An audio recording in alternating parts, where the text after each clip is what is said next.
News town reporter. ലക്ഷദ്വീപിൽ ticket hacking സംഘം പിടിയിൽ. മിനിക്കോയ് സ്വദേശികളെയാണ് ഡെപ്യൂട്ടി സൂപ്രണ്ട് ഓഫ് പോലീസിന്റെ നേതൃത്വത്തിൽ പിടികൂടിയത്.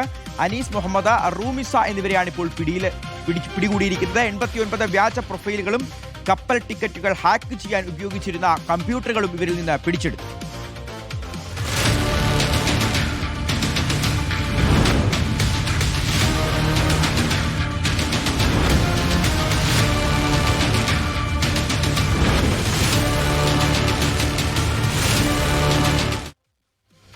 നിതിൻ സേവ്യരുണ്ട്. നിതിൻ, എങ്ങനെയാണ് ഇവർ ഈ തട്ടിപ്പ് നടത്തിക്കൊണ്ടിരുന്നത്? ധാരാളം പേർ ഇവരുടെ വലയിൽ കുടുങ്ങിയിട്ടുണ്ടോ?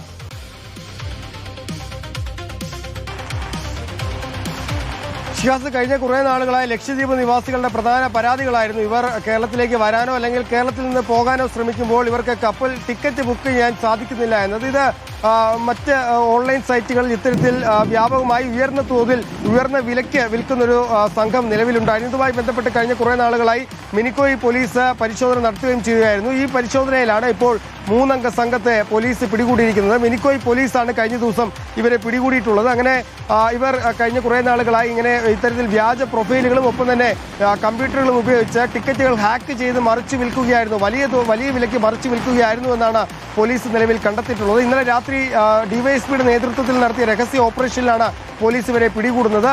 ഇവരെ പിടികൂടുമ്പോൾ ഇവർ തെളിവുകൾ നശിപ്പിച്ച് അവിടെ നിന്നും രക്ഷപ്പെടാനുള്ള ശ്രമം നടത്തിയിരുന്നു. അവരെ പോലീസ് വളരെ സാഹസികമായി പിടികൂടിയിട്ടാണ് ഇന്ന് കവരത്തി കോടതിയിലേക്ക് എത്തിച്ച് ഹാജരാക്കുന്നത്. 89 വ്യാജ പ്രൊഫൈലുകളും ഒപ്പം തന്നെ നിരവധി കമ്പ്യൂട്ടറുകളും ഇവരുടെ കയ്യിൽ നിന്നും പോലീസ് പിടികൂടിയിട്ടുണ്ട്. ഇവരുടെ ബാങ്ക് അക്കൗണ്ട് രേഖകളുമായി ബന്ധപ്പെട്ടുള്ള കാര്യങ്ങൾ പോലീസ് വിശദമായി പരിശോധിക്കുന്നുണ്ട്. ഇവരെ കോടതിയിൽ ഹാജരാക്കി റിമാൻഡ് ചെയ്തിട്ടുണ്ട്. ഇവരെ കസ്റ്റഡിയിൽ വാങ്ങി കൂടുതൽ ചോദ്യം ചെയ്യണമെന്നാണ് അന്വേഷണ സംഘം നിലവിൽ തീരുമാനിച്ചിരിക്കുന്നത്. ഒപ്പം തന്നെ ഇതുമായി ബന്ധപ്പെട്ട് കവരത്തിയിൽ നിന്നും 2 പേരെ കൂടി പോലീസ് ഇന്ന് വൈകിട്ട് കസ്റ്റഡിയിലെടുത്തു എന്ന സൂചനയുമുണ്ട്. ഷിഹാസ്, ശരി, നിതിൻ സേവ്യരാണ് വിശദമായ വിവരങ്ങൾ നൽകിയത്.